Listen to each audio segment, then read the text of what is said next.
సోనియా గాంధీతో శరద్ పవార్కు ఎందుకు చెడింది? సోనియా విదేశీ మూలాలు మొదట ప్రశ్నించిన వ్యక్తి ఎవరు? కాంగ్రెస్ నుంచి పవార్ బయటకు వెళ్లి సొంత కుంపటి పెట్టుకోవడానికి కారకులెవరు? ఈ ప్రశ్నలన్నింటికీ స్వయంగా శరద్ పవారే జవాబిచ్చారు.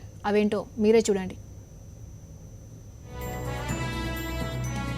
మరాఠా రాజకీయ యోధుడు శరద్ పవార్ కాంగ్రెస్ నుంచి బయటకు రావడానికి సోనియా గాంధీ విదేశీయతే బలమైన కారణమనే వాదన ప్రచారంలో ఉంది. చాలా మంది ఈ వాదననే నమ్ముతారు కూడా.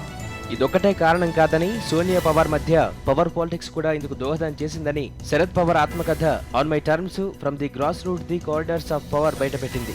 పవార్ 75వ పుట్టినరోజును పురస్కరించుకుని విడుదల చేసిన ఈ పుస్తకంలో హాట్ పొలిటికల్ ఈవెంట్స్ గురించి వివరంగా పేర్కొన్నారు. 1999 మే 15న కాంగ్రెస్ వర్కింగ్ కమిటీ సమావేశం జరిగింది.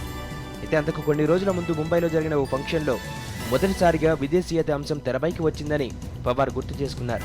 100 కోట్ల మంది ఉన్న మన దేశంలో కాంగ్రెస్ అధ్యక్ష పదవికి భారతీయ మూలాలు ఉన్న వ్యక్తి ఎందుకు దొరకడం లేదని ముంబై ఫంక్షన్లో ఓ యూనివర్సిటీ స్టూడెంట్ ప్రశ్నించిందని పవార్ పేర్కొన్నారు. ఈ ప్రశ్న తనను ఆలోచింపజేసిందని పేర్కొన్న పవార్, విదేశీయత అంశం ప్రజల్లో బాగా పాతుకుపోయిందని అప్పుడే తాను గుర్తించారని తెలిపారు. అంతేకాకుండా విదేశీయత అంశం ఎన్నికల్లో ప్రధానాంశంగా ఉండే అవకాశం ఉందని కూడా తాను భావించారని వెల్లడించారు.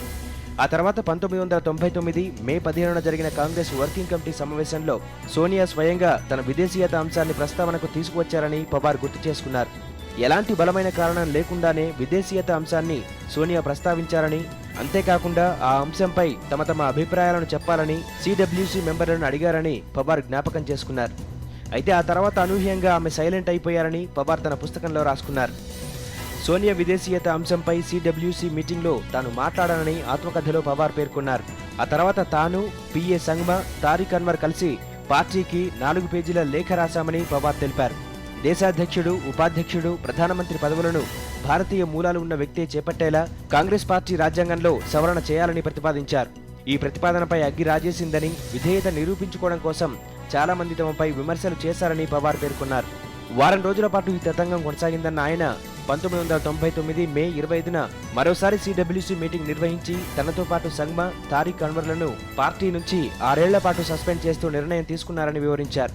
అయితే ఇదంతా పక్కా ప్లాన్ ప్రకారమే జరిగిందని, సీనియర్ నేత అర్జున్ సింగే ఈ వ్యవహారాన్ని తెరవెనుక ఉండి నడిపించారని పవార్ ఆరోపించారు.